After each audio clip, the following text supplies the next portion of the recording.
Sekibi yakamejeje, Sekibi ndetse yashinyitse amenyo. Rebera nawe imbaraga z'umwanzi ziri kuzenguruka muri iyi si. Kurikira urebe uwitwa ndetse Isimbi ndetse ari kwibaza ari ibiki biramucanze muri ako kanya, kubera ko ndetse we ari kwibaza ibiri kuba nawe byamucanze kubera ko ni impumyi. Ako kanya Yesu yamuhumuye ku maso nawe ahita arabimenya, amenya ko hari ikibaye. Ako kanya ndetse atangira kugira ubwoba no gupapa, kuko we ni ubwa mbere abonye imbaraga nk'izi, ni ubwa mbere abonye umudayimoni nk'uyu nguyu. Pasiteri Nsabi nibwo yakomeshaga arategeka mu izina rya Yesu, umurozi arashya, dayimoni ararimbuka, dayimoni ashwanyagurikira mu kirere. Dore uko agenda yirukanka. Isimbi yo yari inyariye disi. Rebere nawe ati burya ni ukumubona gusa abantu bagenda, naho ubundi yo nta kundi nuko byagenze. Nawe ibyendagira ngo ukurikire unarebe. Pasiteri Nsabi muri ako kanya ndetse nawe yarabyitegereje, ariko ni umukristu. Pasiteri we ni umushumba. Ubundi umushumba hari ibyo atakwiye kurebaho, umushumba hari ibyo adakwiye gutindaho cyane, ahubwo agakomeza akabana n'Imana ndetse akamenya uko abakristo bagomba kugenda. Nawe niba ureba iyi filime uri umupasiteri, menya uburyo ugomba guhindura. Yaramubwiye ngo irukanka kuko ikibi cyuzuye hano hanze, irukankishe mu gakiza. Ndetse mu kwisha mu gakiza Pasiteri Nsabi yakurikiranye wa wundi, mu kumukurikirana nibwo nawe amugeze uruhande, atangira gukomesha n'ubundi asenga ngo mu izina rya Yesu. Nanone turabasuhuje mu izina rya Yesu Kristo. Tunejejwe n'Imana ndetse ikiri kumwe natwe muri filime ya Devirari, kandi bakunzi bacu tubashimira kubwo gukomeza gukurikirana Devirari. Ndetse uyu munsi tugeze kuri episode ndetse 59. Muri aka kanyero tubasaba umugisha mwinshi. Hanyuma ndetse turagarutse kubwo kugira ngo tubane ndetse kuri episode ya 59 tugarukanye ndetse n'uwitwa ndetse Claudia. Hanyuma ndetse na mugenzi we bari muri laptop cyangwa se mashini, hari ibyo bari kurebamo cyangwa se hari ibyo bari kwiga, barimo baganira ndetse bishimye. Ariko wibuke uwitwa ndetse Aisha yambaye imbaraga z'umwijima cyangwa se yagiwe mu imbaraga z'umwijima. Niba ari muzima, niba yapfuye, niba bamujyanye kuzimu, ntabwo tubizi. Ndagira ngo ukurikire unarebe aho biri buze guherera, uko biri buze kurangira. Hanyuma tugaruka kuri tante ndetse wa Nyambo cyangwa se tante wa Claudia. Nibwo yazaga ndetse urabona ko yambaye imyenda nk'uvuye mu butayu cyangwa se uvuye gusenga. Arimo arababwira ngo mbese murimo murareba iki? Undi baramubwira ngo turimo, ati hari ibyo turi kureba tantine. Ndetse barimo baganira kandi baseka kandi bishimye. Tantine yatangiye arunguruka areba ndetse uwitwa Aisha. Aisha arabaza ngo Aisha ari hehe? Abandi baramubwira ngo Aisha yagiye, yaturushije imbaraga, yagiye. Ese kubera iki mwatumye agenda? Abandi ati ese Aisha karuye mukuru, twari kubuzwa n'iki kureka ngo agende? Ati kandi nanone Aisha yatubwiye ngo agomba kugenda, ariko yitwaza ngo Bibiliya n'igitabo cy'indirimbo. Arangije ndetse aragenda. Ati rero tantine, ati ntabwo twari kubura kumureka agende, kubera ko ni nawe mukuru kandi urabizi amahane agira, kandi urabizi ko ndetse ibye ndetse ari urusaku rwinshi. Biraza guherera hehe? Biraza kurangira gute? Katurore. Ndetse arangije arabatonganya, arababwira ngo ikosa mwakoze kandi muzi ko hanze hari ikibi, kandi ikindi nanone mwahemutse cyane. Ati kuko ati ntabwo yagomba kugenda. Abandi ati ariko tantine Aisha ni mukuru. Ati se ati muzi ikiri hanze? Ati tantine, ati turabyumva, ati turabizi. Ati none se icyatumye ntajya ku kazi njyewe ntabwo bizi, nicyo kiri hanze ahangaha. Ati rero ati Aisha we yagiye harangije arababara cyane agira agahinda, ariko ati avuga ati Mana, gutunga abana batumva ubu se koko birarangira gute, biragenda gute? Tukiri hakuno yahamagaye Pasiteri Sabe aramubwira ati Pasiteri, ati uwitwa ndetse Aisha yavuye mu rugo, ndagira ngo uze hano. Hanyuma bidatinze amaze guhamagara Pasiteri yarumvishe. Biraza guherera hehe? Katurore aho bihera nuko biri buze kurangira. Tugarutse hakuno kuri Renzo, yararimo agenda abona Isimbi. Renzo yaje gukira, yaje kuba umuntu muzima. Asuza Simbi, Simbi aramusuzugura, amurebera ku rutugu ndetse yifashe nyine nk'uko abakobwa ndetse bifata, amwereka ko ndetse nta gaciro afite. Isimbi ndetse na Renzo aramubwira ngo umeze neza, agasatsi kawe ndabona ari sawa. Witwa Simba aramubwira ngo ariko se, ati agasatsi kanjye uragashakaho iki? Undi ati n'ubundi umeze neza, ariko ati nyamara kuba mu Mana ni byiza kandi ni iby'agaciro. Ariko Renzo amubwira, Renzo aragerageza kumubwiriza ubutumwa bwiza bwa Yesu Kristo. Aramubwira ati kizwa Isimbi, wihane, ukorere Imana, ubane n'Imana, kubera ko Imana niyo izakurokora ikibi kiri hanze aha ngaha. Uwitwa Isimbi aramureba aramusuzugura. Hari igihe tuvuga ubutumwa baduseka, tukavuga ubutumwa bakutwanga, ukavuga ubutumwa bavuga ngo uri umusazi nta bwenge ugira, ni karima museka murebera ku rutugu. Hari igihe ndetse uvuga ubutumwa abantu bagufataho ijambo batuye byarakuyobe byaragucanze, ariko ntago ariko biba byaragucanze, ahubwo igihe urimo nyine nicyo kiri kukwemerera ndetse kugufataho ijambo. Hanyuma ndetse tugaruka hakuno, arimo aramubwira ngo ese Devu ari hehe? Undi aramubwira ngo umbaza Devu se, ndamushinzwe. Umbaza Devu mu ruhe rwego? Urambaza Devu mu biki? Undi aramubwira ati rero, ati nta kindi, ati ngutumye nkubaza Devu, ati igihe kimwe cyangwa se umunsi w'ejo byagenze gutya, Devu aza yirukanka ndetse afite ubwoba bwinshi cyane. Arambwira ngo Renzo ntabara, ndapfa. Undi aramubwira ati ese niki ubaye? Muri ako kanya ngo bagivugana, ngo ako kanya ndetse Renzo byaje kurangira yikubise hasi, ntazi uko byagenze. Ariko umubwira ngo nyamara Devu arimo imbaraga z'umwijima, ati ubure kurya uri mwenge, kandi ati hanze aha hari ikintu giteye ubwoba.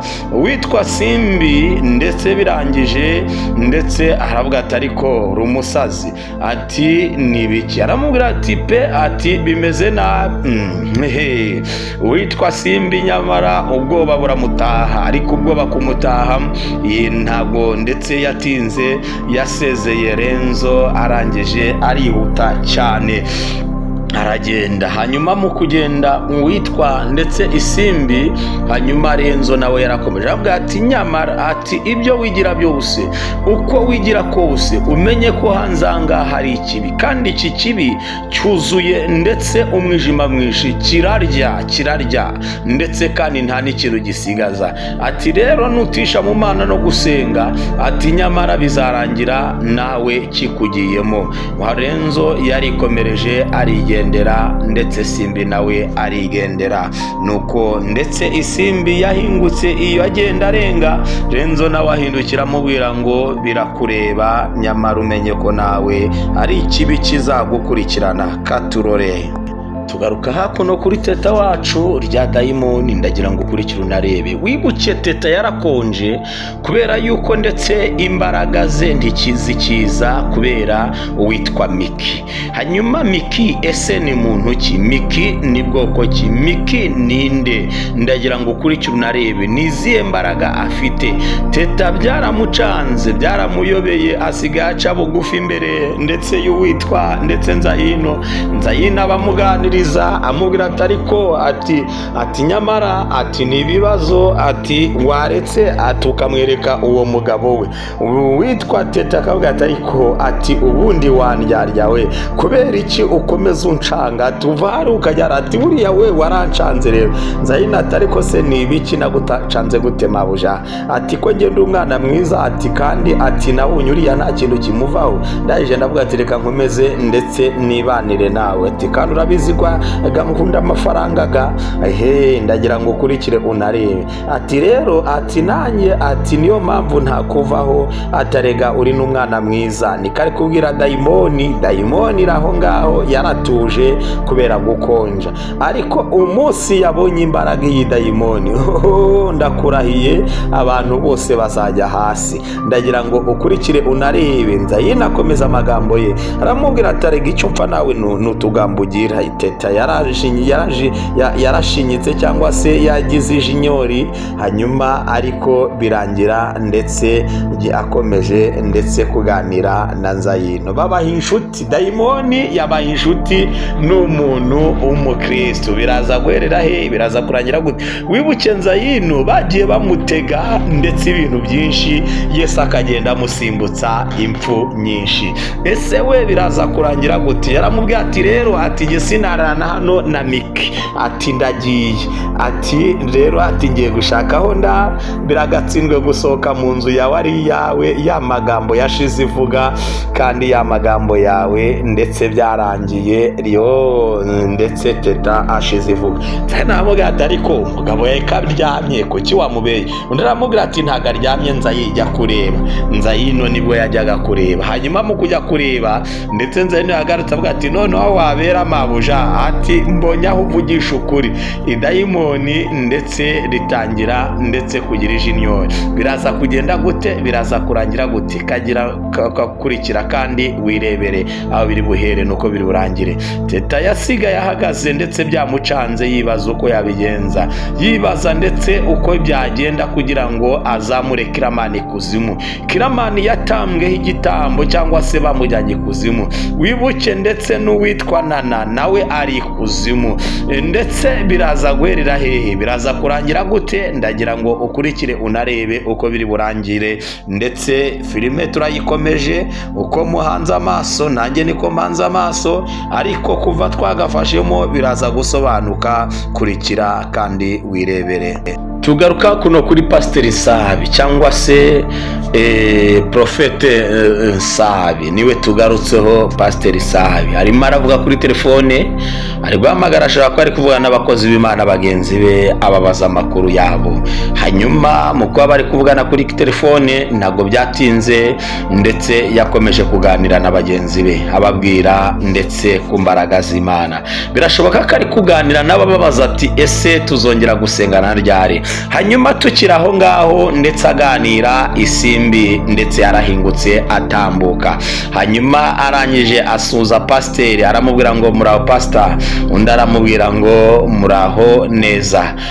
Pasiteri ntabwo yaranamwitayeho, yamusuhuje ndetse yishimye. Arangije ndetse aravuga ati murakomeza, ati bayi rero. Urabona simbi amuseze ndetse yihuta cyane. Witwa Pasiteri Nsaba aramubwira ngo garuka, nibwo yagarutse. Hanyuma bidatinze mu kugaruka ndetse yatangiye kumubwira ati simbi urava he uraja hehe? Ndaramubwira ati ngewe ndimo, ati ndava muri karitsiye ndimo ndatemberamo. Aramubwira atumva isimbi, ati ibintu byo kwirirwa uzerera wirukanka wabihagaritse? Ese wasenze Imana koko umukuri ukaba mukuri? Wibuke aya magambo ari kumubwira. Renzo yagerageje kuyimubwira. Pasiteri Nsaba aramubwira ngo hanze hari ikibi cyasamye amenyo, ikibi giteguye kumira abantu bunguri, ikibi ndetse giteguye ndetse kurya abantu, iki kibi icyo kiri gushaka kwica abantu b'Imana. kandi nawe isimbi urebye nabi nawe cyakwica. wakijijwe, wavuye mu bibi, wavuye mu byaha, wakoreye Imana simbi, wakoreye Imana kuri umukobwa mwiza, ko Imana ejo izakubakira urugo rwiza. ubwo nibwo ari kumubwira, niko bari kuganira, nubwo bari kuganira aya magambo ariko nibyo cyo biba bishatse kuvuga. wirirwa uzerera nta kazi ugira, wabuze gukorera Imana nta n'akazi ugira. dore ubushize wari ugiye kungurisha, ndetse wari ugiye kunta ndetse mu rwobo, wari ugiye nangiye gura n'ikigeragezo ugiye kungusha. ati koko isimbi nudakizwa hanze hari ikibi. isimbi yatangiye kugira ubwoba, yibutse n'amagambo Renzo yamubwiye, atangira kugira ubwoba, ndetse atangira kugenda asa n'ugira ikibazo ndetse n'isoni zimwishe. ndagira ngo ukurikire unarebe muri ako kanya, ndetse ari kumubwiriza cyangwa se ari kumubwira ku butumwa bwiza, amubwira n'ikibi kiri hanze aha ngaha. muri ako kanya ntabwo byatinze, ndetse nanone byaje kurangira gute, byaje kugenda gute? kurikira unarebe uko byaje kugenda. hanyuma nibwo hahingutse umugabo ari kuzataka. hanyuma mu guhinguka umugabo ari kuzataka, hanyuma bibaza ikibaye, birabayobera. ndagira ngo ukurikire urebe iby'iyi filime, ntabyo wambaza, ariko kuva twagafashemo kurikira urebere uko biri buze kugenda. simbi ndetse ako kanya, ndetse bumva uwo mugabo aje ataka. hanyuma mu kuzataka kumbi, ndagira ngo urebe cyane bakitegereza. isimbi nayo yabaye nk'ukorwa ku maso. hari igihe Imana igukora ku maso kugira ngo ikwereke ibiri imbere yawe cyangwa se ibiri inyuma yawe, ibiri kukurwanya n'ibiri kukugendaho. irebere mu kirere ibiri mu kirere, kurikira kandi wirebere mu kirere. dore imbaraga z'umwijima ziri kurwanya uyu mugabo, niwe za ziri kurwanya. hanyuma nubwo ari we za ziri kurwanya, ako kanya kurikira kandi irebere. ndetse batangiye ndetse kureba isimbi, akireba mu kirere arapapa, ubwoba bwinshi, atangiye guhungira kuri Pasiteri Sabi. ndagira ngo ukurikire unarebe. hanyuma guhungira kuri Pasiteri Sabi, ako kanya irebere nawe. dore isimbi ukareba.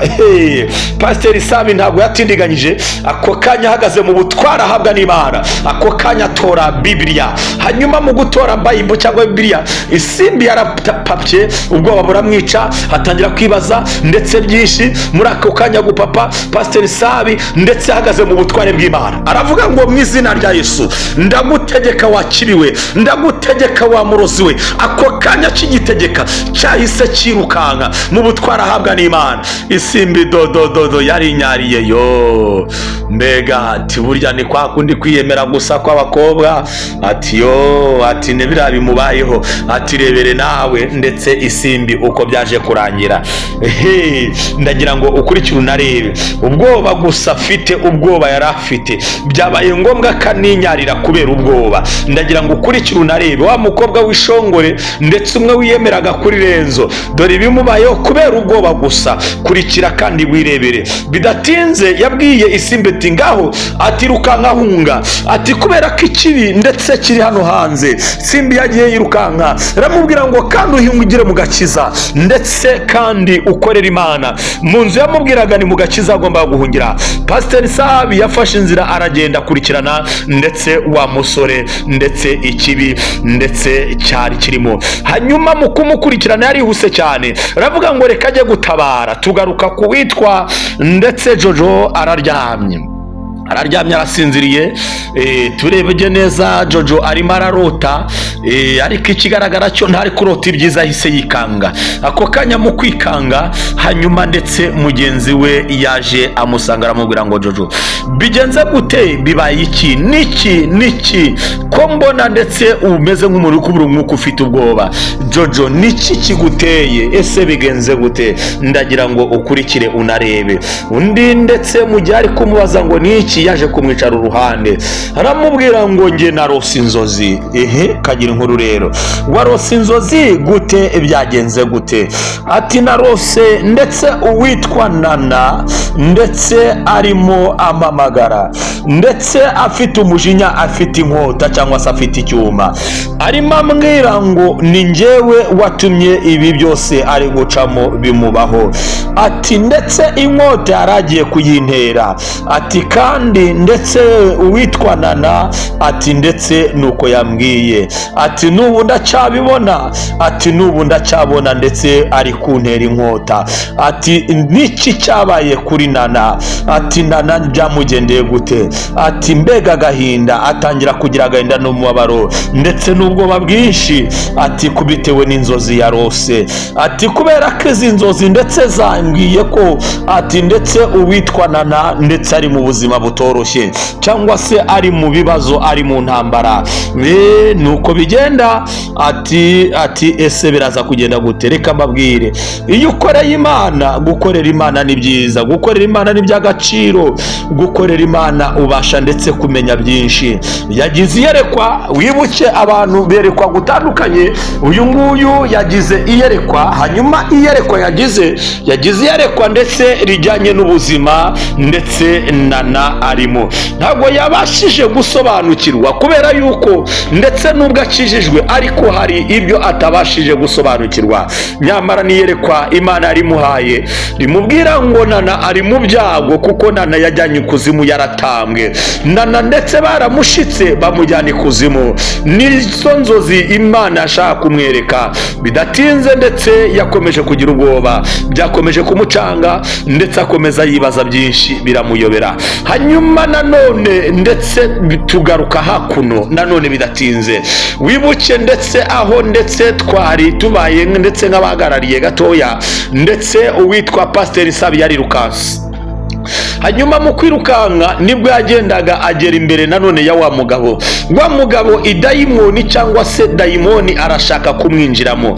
Dayimoni uri hanze ahangaha ndetse arimo ararwanya abana b'Imana, nyamara nudahungira mu gakiza nawe dayimoni azagusanga, dayimoni azakwica, dayimoni azakujyamo, dayimoni azakuteza ibyaha. Hungira kuri Kristo, hunga udapfa, nicyo jambo, hunga udapfa. Ibyahishuwe bibivuga neza, biravuga ngo wasi wugwishije ishyano kubera ko ugwemwe umubi, ndetse ako kanya ndetse ijambo ry'Imana ribivuga neza ngo buri wese azahemberwa imirimo yakoze. Niba arakoze nawe uzahemberwa, niba arakoze neza uzabihemberwa. Wibuke ndetse Pasiteri Saba ari gusenga, ndetse ari gusenga yirukana ikibi cyakigiye kumutera inkota. Idayimoni ryarivugiye ubwaryo, rivuga ijambo rikomeye, riravuga ngo ushatse watureka tugatwara abacu, ati nawe ugakomeza ugakurikira Imana yawe, natwe ukatureka ndetse tugakorera uwadutumye. Ati kubera yuko nukomeza kutugenza natwe tuzakwica. Ariko ndetse Pasiteri Sabi yamaramaje gukorera Uwiteka, yamaramaje kuba umukristo, yamaramaje kuvuga ubutumwa bwiza bwa Yesu Kristo, yamaramaje ndetse kurokora abana b'Imana. Hari icyatumye Imana ikurokora, hari icyatumye Imana igusigaza. Nawe icyatumye Imana igusigaza rero naba ari cyo ugendaho cyangwa se naba ariyo ukorera gusa, kubera ko Imana niwe buhungiro bwawe, ni nayo ndetse umurengezi wawe. Hanyuma bidatinze ndetse dukomeza hakuno ndetse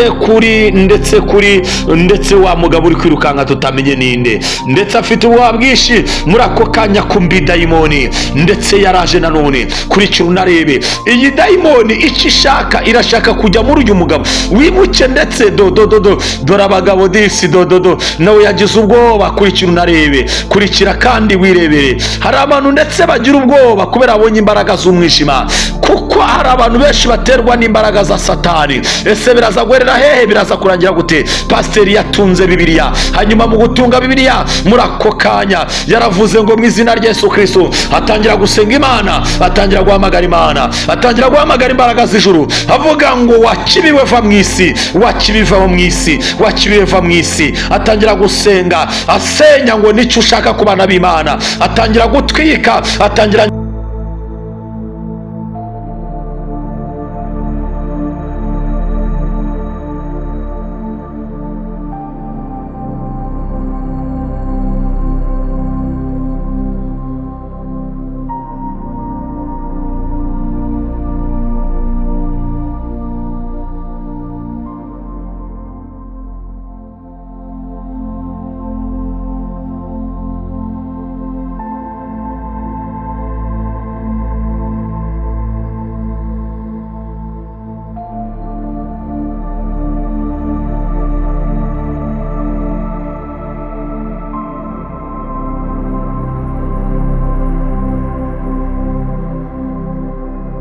atwika akomesha mu izina rya Yesu, akubita imbaraga z'umwijima, avuga ngo dayimoni ndagutwika.